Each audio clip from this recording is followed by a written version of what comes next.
Hello, everyone.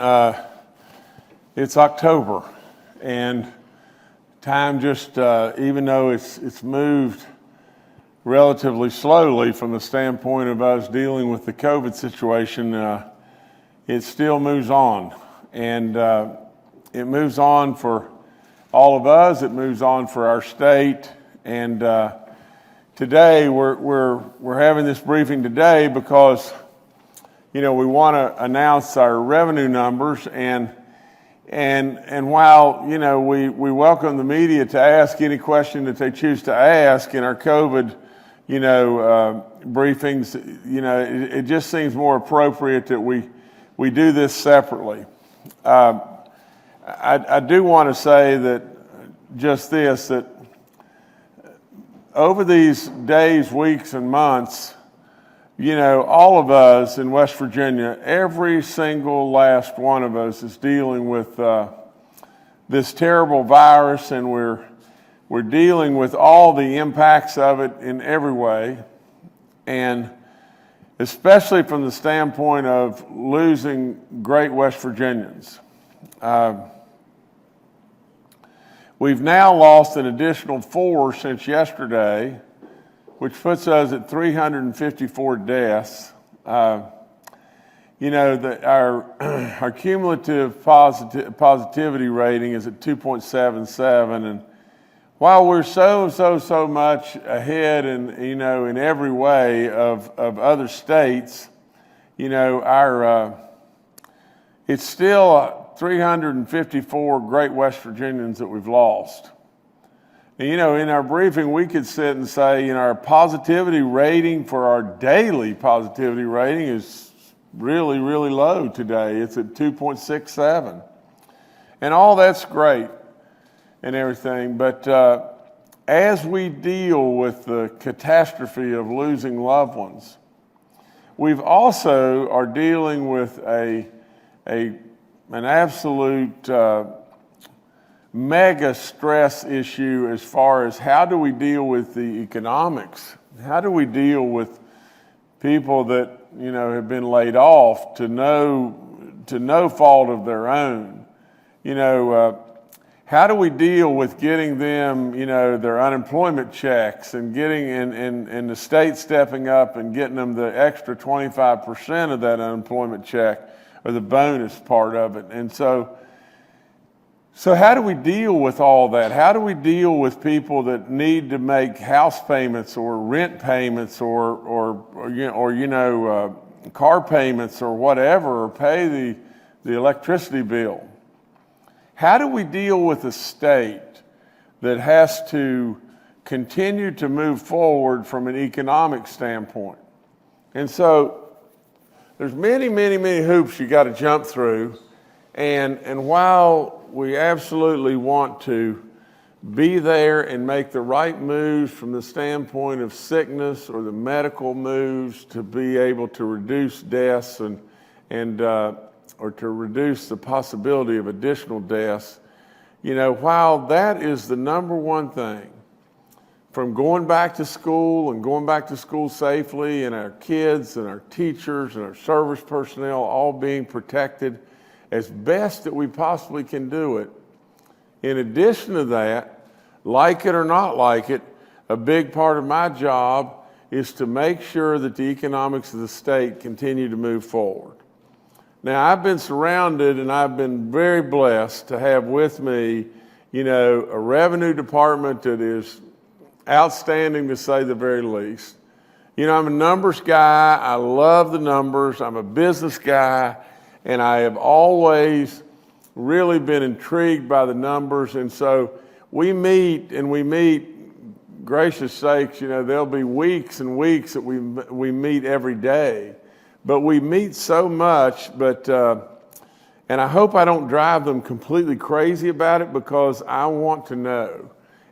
But they are so good at their jobs, whether it be Mike Cook or Mark Mukow or Dave Hardy or on, or all the staff that's underneath them and that's supplying them with numbers. They are so good, and so I am so blessed to have them. And so with that, though, we have pushed the right buttons. So today I'm going to report to you that September has now ended with a $10 million surplus. That puts us for the year at a $90.4 million surplus that's above our estimates. That's 12.5% or 12.8% above last year. In addition to that, we now have two, and I want to make sure that I'm correct in this, but two all-time records, all-time records in West Virginia for the first quarter of the year. The personal income tax, all-time record, but the indicator that I love to watch so closely is the consumer sales tax. And our consumer sales tax were an all-time record, absolutely all-time for the state of West Virginia in the first quarter. In addition to that, and we've kind of set this aside, but in addition to that, we have a general revenue cash flow. Our cash flow is $297.8 million that we have as an excess cash flow and that is the very best, in addition to these all-time records, that is the very best that it has been since 2009.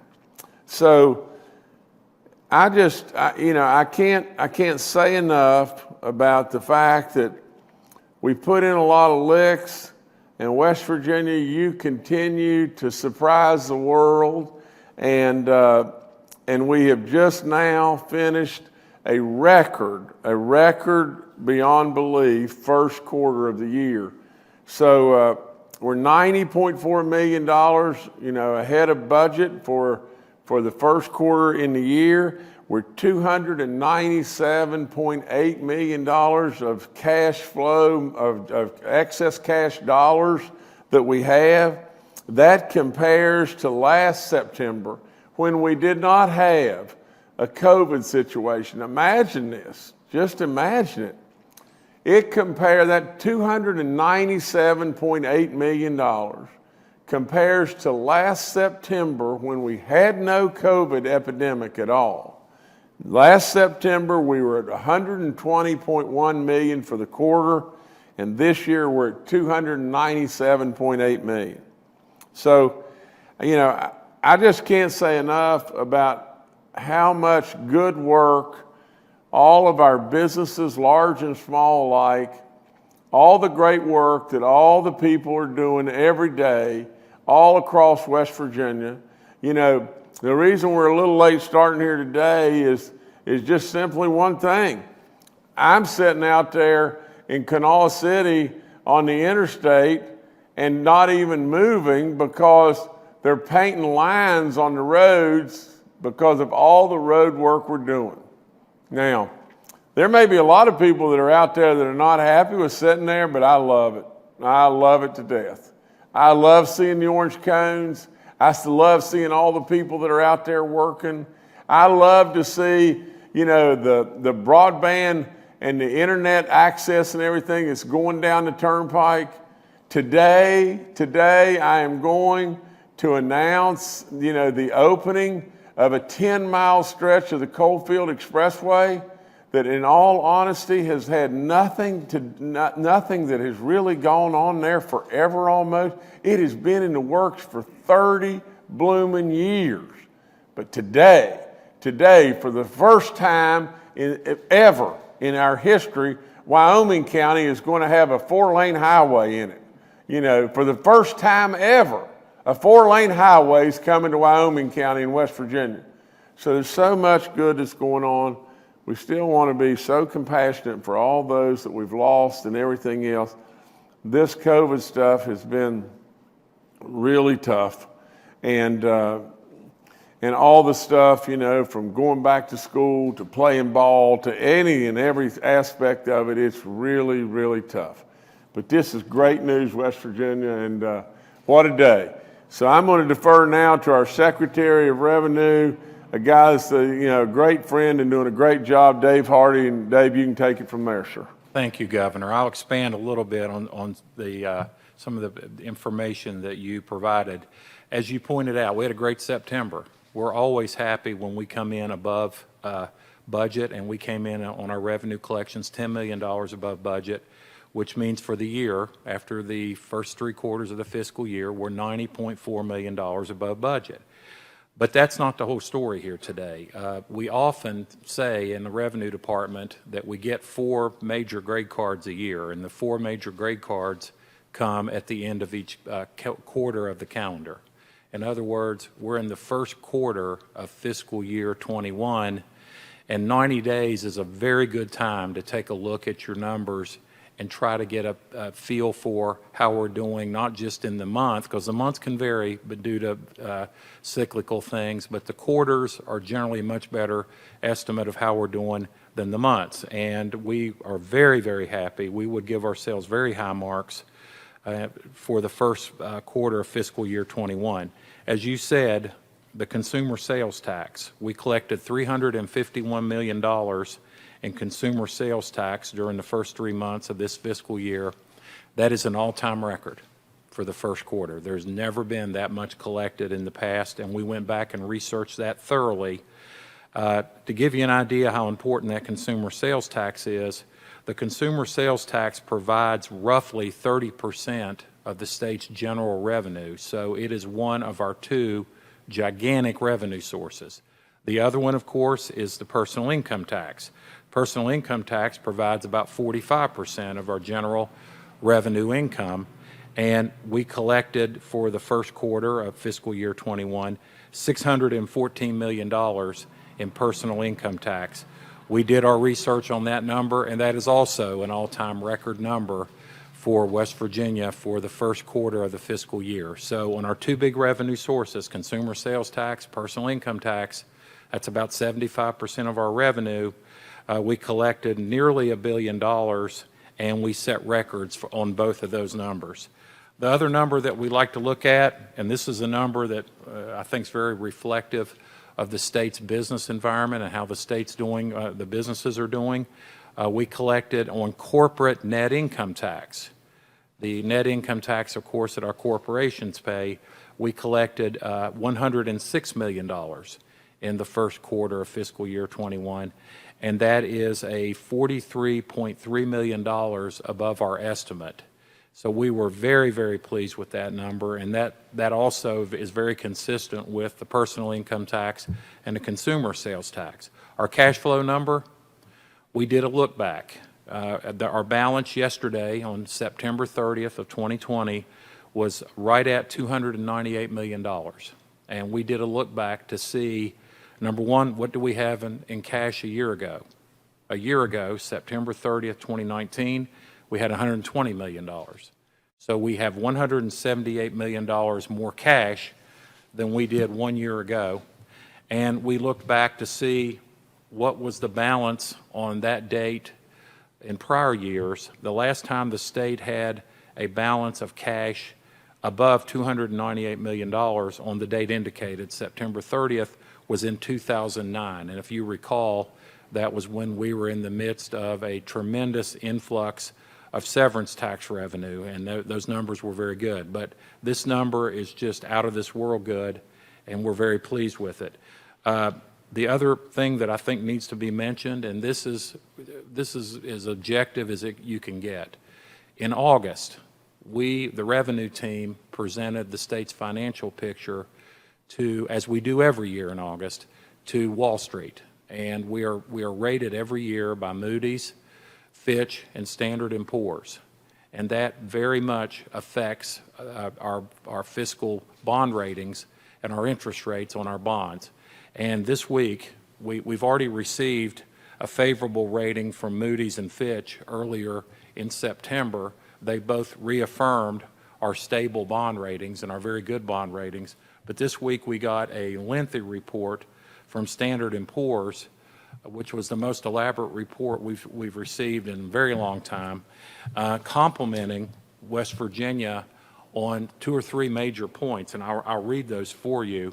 The budgetary performance of West Virginia positions our state well for near-term fiscal pressures. And what they're saying in Wall Street terms is we have done a very good job managing our budget through these difficult times that we've had in the last 6 months. And as a result, West Virginia is in good shape to anticipate any fiscal pressure that might come as we continue to navigate through this pandemic. Another point made by the S&P Group was that West Virginia's financial management policies remain good. And they were very complimentary, Governor, of the financial management that we have had in place here over the last few years. And they don't just look at 2020, they look at 2019, and they look forward to 2021, and they look all the way back to 2018 and 2017. So very complimentary of our general fiscal management. And of course, this is a compliment to West Virginians in general. Our framework of our government here in West Virginia allows us, through the governor's office, to make expenditure and revenue adjustments as necessary. And of course, our governor, we've met many, many times since April 1st when the pandemic first hit late March, and we certainly have had the ability to make the adjustments that we need to make, allowing us to finish fiscal year 2020 with a $28 million surplus. So when you see that you're getting this type of grade card from Wall Street, this is not one critic or somebody who supports us or doesn't support us or somebody who has no expertise in this subject. This is Standard & Poor's who's making these compliments about how West Virginia's financial picture looks and how we as a team under the leadership of the governor are managing the state's finances. So we couldn't be happier in the Department of Revenue about the situation with the state's finances today. I know way back in late March, Governor, when we started meeting with you almost every single day, we were trying to visualize all the way out to this day, October 1st, and what the first year of fiscal year 21 might look like. And we certainly did a lot of fiscal chess and a lot of planning under your direction, and I'm very pleased to report to the people of West Virginia that the state's finances are in excellent condition today. And with that, Governor, I'll yield. Okay, I don't know how much what I could add to that. I couldn't be more pleased. I mean, that's all there is to it, and I'll just run through it as quickly as I can. But just imagine a state that is going through the COVID situation which is a cannonball to any state's stomach. And we're reporting to you that we have an all-time record sales tax collection for the first quarter. We have an all-time record personal income tax, collection in the first quarter. We have great news on corporate income tax as well. We have a cash surplus of $297.8 million.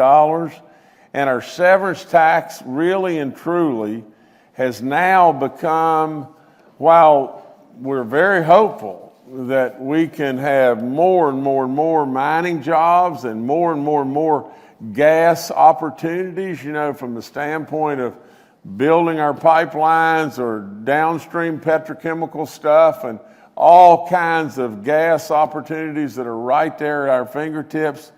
The real truth is just this. From the standpoint of severance, as that being the very thing that propelled this state forward, in the past, it was the only thing we had. Now we have moved more and more to a diversified economy. Tourism is booming like crazy. Our state park renovations and everything, where state parks are booked to the max all over the place and everything. There is so many things from high tech to higher ed to on and on and on. We're not going to forget our miners. We're not going to forget the gas industry. But truly today, We are a much more diversified economy, and this state is rocking. That's just all there is to it. And you know, so the thing that tickles me the very, very most is one thing and one thing alone, and that is we're not becoming the diamond in the rough that everybody is slowly finding and everybody's discovering. Now we are the diamond in the rough that they missed, and they know it. And so many accolades are coming our way, and you West Virginians deserve all the credit. For crying out loud, you have always been the people with the most beautiful seasons, the people that have all the natural resources, whether it be coal, oil, gas, water, timber. I mean, all of those incredible resources that we have and many more. You have always been the people that have been located within 600 miles of 2/3 of the population of the country. And you have always been the craftsmen, the faith-based people, the people that are low crime, the people that know the difference between right and wrong. You have always been the treasure, really and truly. You just needed somebody to really convince not only you how great we are, but absolutely convince the world how great we are. And it's happening. It's happening right now in West Virginia. So nothing could make me more happy and everything. Really, really proud to be a part of you. And you know, I love West Virginia more than good sense, and I love its people more than good sense. But, you know, I'm very, very proud of that. But nevertheless, I thank you, Secretary Hardy, and I thank all the people that made all this become, you know, a reality in lots of ways. We still got lots and lots of people that are out there that are hurting, and we want to flip every rock and make sure that we touch every single person, and we're going to stay at it until we get it done. So anybody that's out there that's still struggling, I know we got a bunch of them, you know, that are out there that are still struggling. We're coming to your rescue, and we're going to keep trying every way we possibly can to help. All right, thank you, Governor. We'll now go to questions from members of the media. The first today from Steve Adams with Ogden Newspapers. Yeah, Steve Adams of Ogden Newspapers here. Obviously good numbers here. How much of this, particularly in regards to consumer sales, is due to COVID? And what I mean by that specifically is obviously people, families, businesses. Everyone's buying PPE, buying additional equipment, obviously, for what they need to try to keep people safe, socially distanced, things of that nature. So how much is that type of spending driving what we're seeing in the numbers, particularly consumer sales tax? Thank you. Okay, Stephen, this is a really complicated answer, and it would take a long, long time. But let me just let me make a real effort to try to summarize this as best I can. It seems like on the surface that well, the government has pumped in a bunch of money, and therefore that stimulates your economy and everything else, and makes things go from the standpoint of the extra $600 or $400 a week, you know, to unemployment and all that. And you know, there is some truth and some appreciation that we have had with that. But just think about this just for a second. We never shut down the essential businesses within this state, and we kept them running and everything. And every single one of those essential businesses and everything, every dollar has a multiplier effect of another dollar and another dollar. You know, from the standpoint of using the CARES money correctly, or using, you know, or the dollars that are coming in for the $600 a week, you know, and then $400 a week and everything else like that. Every one of those dollars becomes a multiplier. And the multiplier effect of those dollars, you know, when a dollar's spent, and a dollar's spent to, you know, to be able to buy something, you pay sales tax. And then all of a sudden, that dollar employs somebody, and they get a paycheck, and they go out and they buy something, and they pay sales tax again. Now, in addition to that, our small businesses took a cannonball right to the stomach, and they shut down. And lots and lots and lots of people, you know, lost their jobs and everything else. So from the standpoint of how we handled the grants and getting out grants to small businesses and helping them there, that helps. But that's why I could go on and I could give you a whole business seminar of all the different things that we talk about all the time, and there's so many factors that influence this. But here's the bottom line that you've got to think of. You've got to think just this way. If you're a state and you take this cannonball, right to the stomach, most states naturally generated all kinds of more revenue before the cannonball. Well, we would have a whole lot rather been working before the cannonball hit, and have no cannonball. But with the cannonball, you got to manage.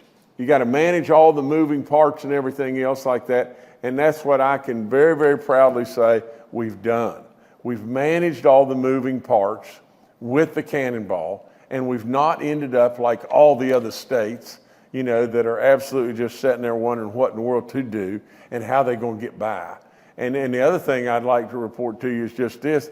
I've told you over and over and over that I felt like there was another stimulus package coming. I don't know if they'll get it across the finish line because Washington is so blooming inept, it is unbelievable. They cannot do anything, it looks like, other than trying to throw the first, another political rock at each other. That's all they do.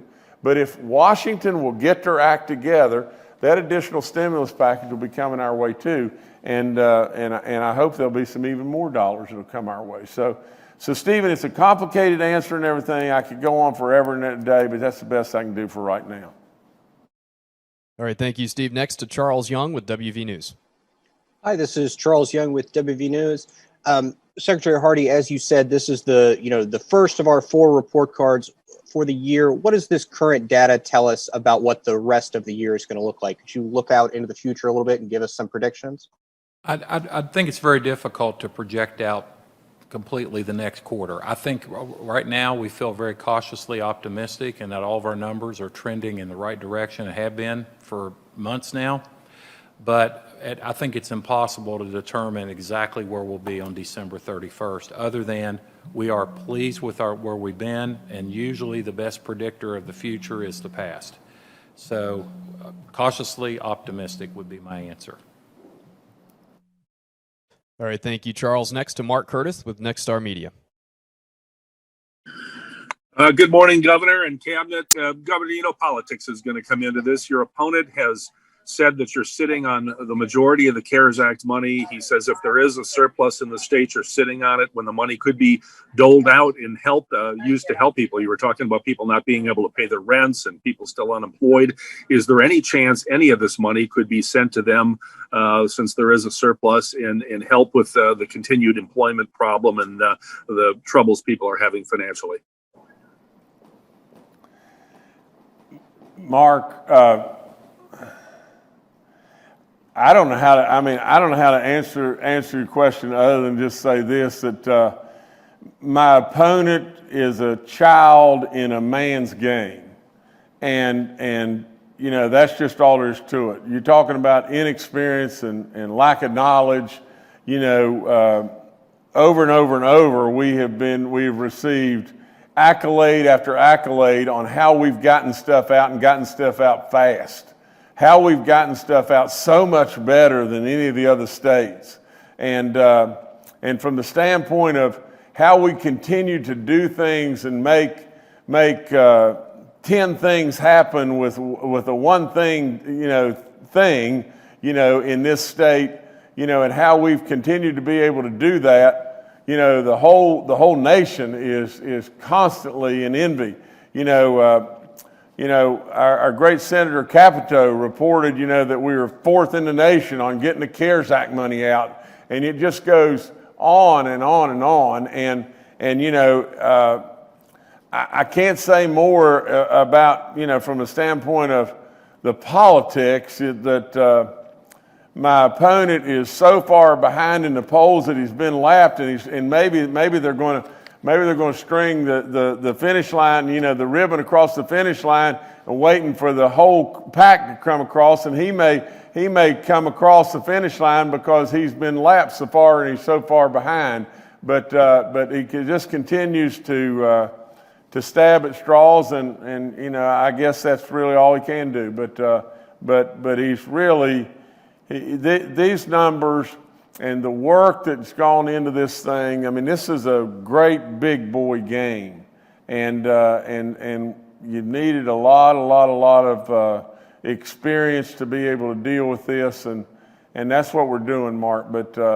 But trust me, we're getting the money out to the people in every way, shape, form, and fashion that we can, as fast as we possibly can. All right, thank you, Mark. Next to Dave Benton with WCHS and Fox 11. Good afternoon, Governor. Dave Benton with WCHS Fox 11. Quick question for you. August revenue was described by you in media reports as unbelievable. You said that, we exceeded estimates by $35.8 million in August. And today you even have better news. So my question is, how do we keep this trend going?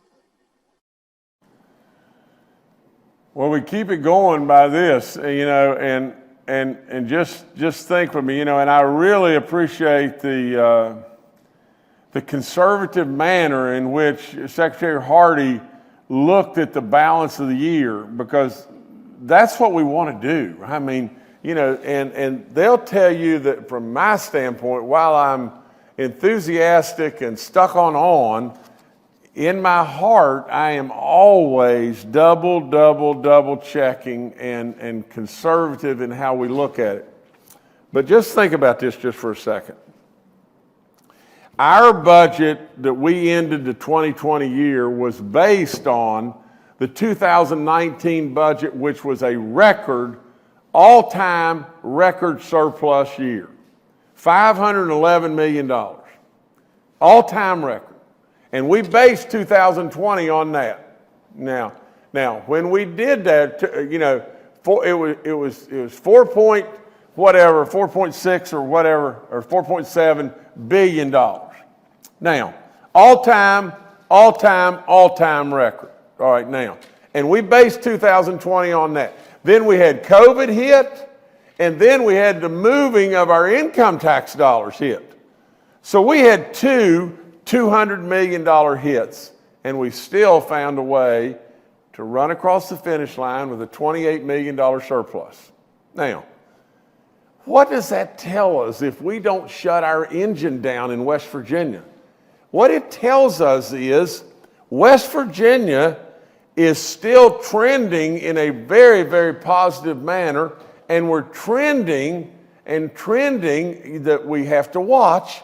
We have to be conservative, and we have to watch, but West Virginia is trending from a growth model in a really, really good way.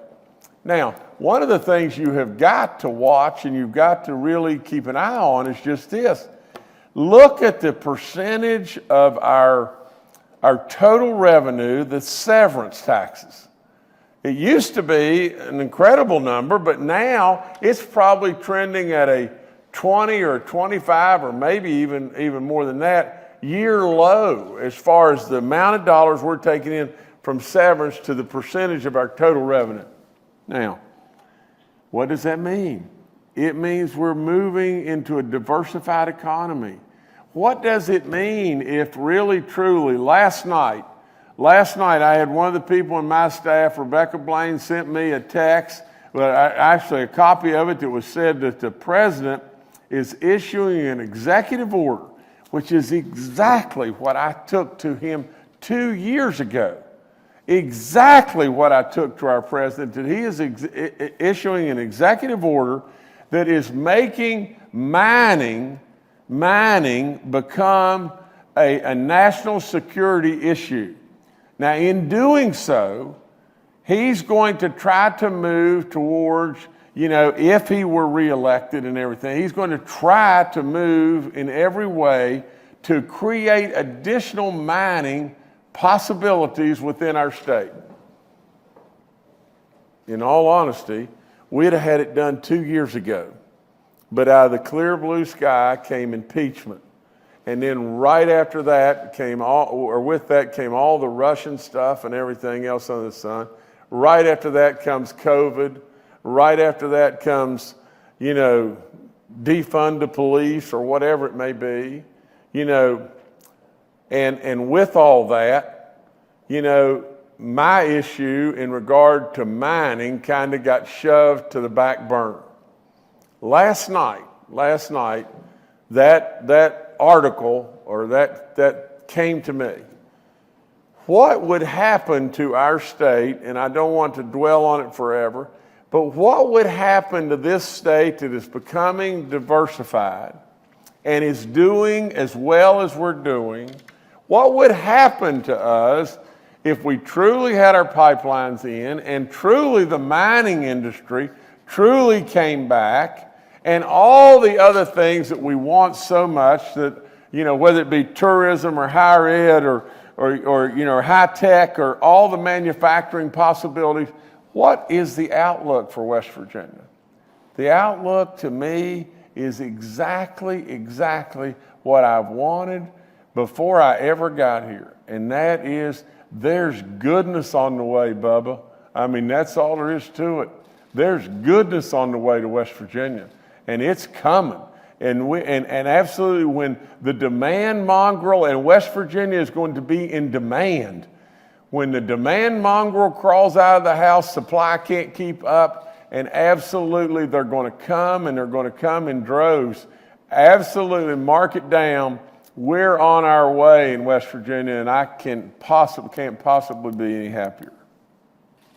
All right, thank you, Dave. Next to Paul Mullen with WCBC.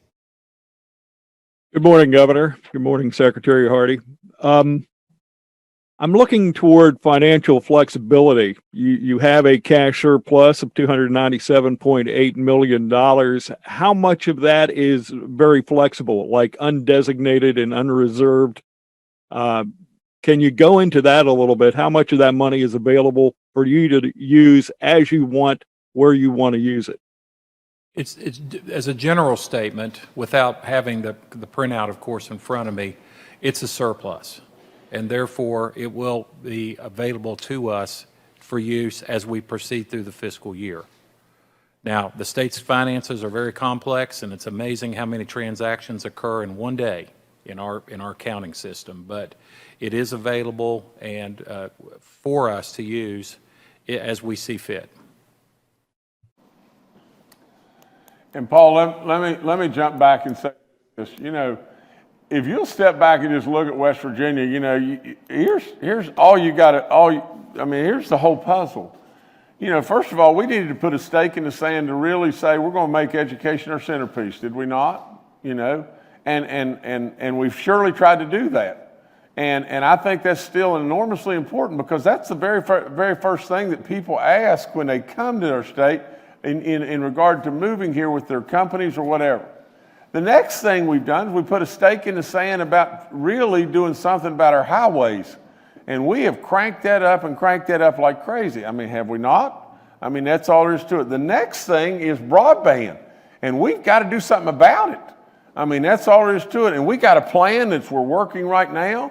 And absolutely, we're on the way to cover this state from the standpoint of broadband. And it will be enormously beneficial because we have to have that as a state. And then lastly, and I've not said this to anyone here, but as we move forward, if I'm at the helm, and I don't say this from the standpoint of any political gobbledygook at all, because I don't want to pay attention to that. But do you know what, and this is coming from me today, do you know what we need to do more than anything as we move forward with this state is we need to get on a glide path to eliminate our state income tax. Now, if we can do that as we go forward in this state, and if there's a way to move forward to be able to do that, without any question, West Virginia would be covered up with opportunity after opportunity after opportunity. So with all that being said, I just think the options are limitless, and we want to keep on going with the options. All right, thank you, Paul. Next to Phil Kabler with the Charleston Gazette-Mail. Hello, everyone. As the governor says, a certain portion of the economic upturn is related to the infusion of CARES Act funds into the state. Can we quantify, and it looks like we've gotten over $3 billion since April in CARES Act funding of various types. Can we quantify what impact that's having on the numbers we're seeing right now? First of all, I don't know where we've gotten $3 billion. Is that, but I do know that from our grant program we've gotten, probably 1.25, and we got 1.25 in the CARES money, and which is an awful lot of money and everything. There's still so much money, Phil, that has not gone out, that we're still shipping out to the cities and the counties and all that kind of stuff. And it would be frivolous to not think that that's not been a really positive impact toward us and everything. But you've got to understand, the only reason that money's here is because businesses and individuals lost their jobs and businesses were shut down, and so something had to replace that vacuum. And I don't think any of us can quite quantify it. Right. Maybe Secretary Hardy, you can Phil, quantify it better than I. But Phil, if you remember, you asked me a very similar question last month, and there's two things to think about. One's a $1.25 billion CARE Act grant, the general fund, and then there's the bucket, what we call the bucket grants, which are the grants that were formula driven, that were designated to go out to, for example, education, higher education, healthcare providers. Remember, those grants were targeted for those industries because those industries were having and are having so much economic hardship. So as the governor points out, it's not just free money rolling in the state, it's compensation, and intended to be compensation, for much of the economic damage that's being caused and has been caused by the pandemic, particularly in the healthcare industries and physicians, providers, and for small business. So that's a very, very complex model that we're talking about here. When you talk about, I think it's $2.9 billion if you add it all up, if you add all the bucket grants and the general relief fund. So that's very complex, and it would probably take decades to try to model out exactly to the penny what effect that has on the collection numbers that we see here today. But remember the underlying premise. They're here because of economic damage to begin with. All right, thank you, Phil. Last question today comes from David Beard with the Dominion Post. Hi. I'd like to pursue the severance tax issue just a little more.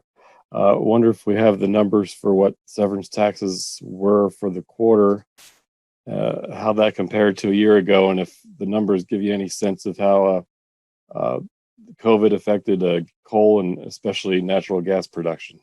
Thanks.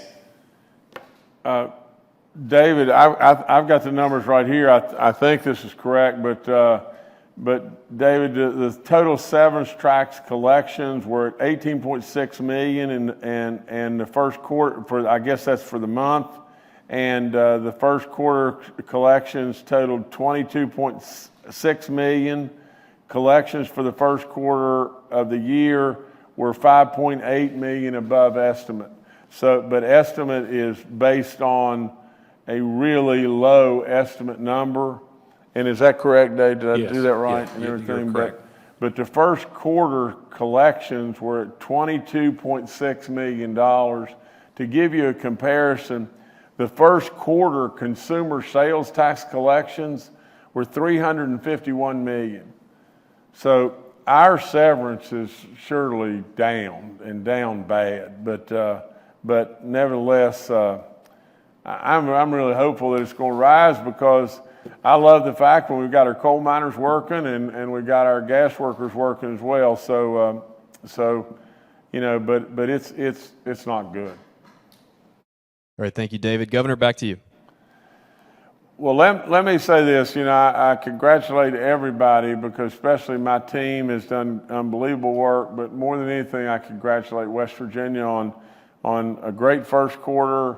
We want to be cautiously optimistic, as our secretary has told us, and we want to really watch, because we all know, I mean, you know, watch the national news. I mean, this COVID situation is heating up in a lot of states across the country, and we're surely dealing with the difficulties of it. And you know, as we go forward, we can be cautiously optimistic, but we don't know what tomorrow's going to bring. I urge everyone to please follow all of our guidelines and to protect yourself, protect your loved ones. Please try to protect the elderly, and it's tough stuff, you know, and we really don't know. If there's any time in our lives that we can feel that, you know, doubt and really uncertainty about tomorrow, well, it ought to be now, you know. But in addition to that, I want to report just this. You know, there was one of our great deputies that was shot last night. He was shot twice in the chest early in the morning hours, and he survived because of the vest that he was wearing, and all the other details that I would have shouldn't be released at this time. But I would ask all West Virginians to keep this great person in your thoughts, your prayers, and everything, because, and I go back to this all the time, but it's just, you know, it's just as simple as this. Yesterday, I had the opportunity for our Gold Star families to basically dedicate, you know, 54 miles of highway, you know, that they'll be recognized for the sacrifice and all that has gone on. I was there with Woody Williams. And what an incredible day. I said it over and over that we owe everything we have to our military. Do we not? Do we not? To our veterans, all those that have sacrificed so much. Our ability to be able to go to Wendy's, our freedom, our ability to be here today is due to all this sacrifice that all these great people have done. Now, but in addition, you know, this idea of defund the police. I mean, where in the world could anybody come up with such an idea? Now, we don't want injustice to happen to anyone, no matter of their race or age or anything. We don't want injustice and separation.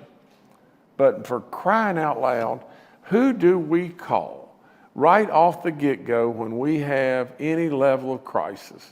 We call our police. We call the people that are there to protect us. And for the most part, in every way, you know, sure, there's bad apples. There's bad apples in any and everything. And we need to weed those bad apples out. We need to better educate all of us, to where we don't have bad apples if we can help it. But in all honesty, they're the very people that we call first, and they do an incredible job for West Virginia. I love them with all my soul, and I thank them, and I ask you for your prayers for this individual. And again, I ask you for your prayers of that we'll go forward as a state and keep doing good stuff and doing really good stuff economically. But we got to remember all those that are out there that are still hurting, and we've got to remember to be safe and get through this pandemic as best we possibly can. But I thank you. I thank you, West Virginia, for letting me, you know, have the honor to lead you and be here with you today, because it's a great day for West Virginia. Thank you so much.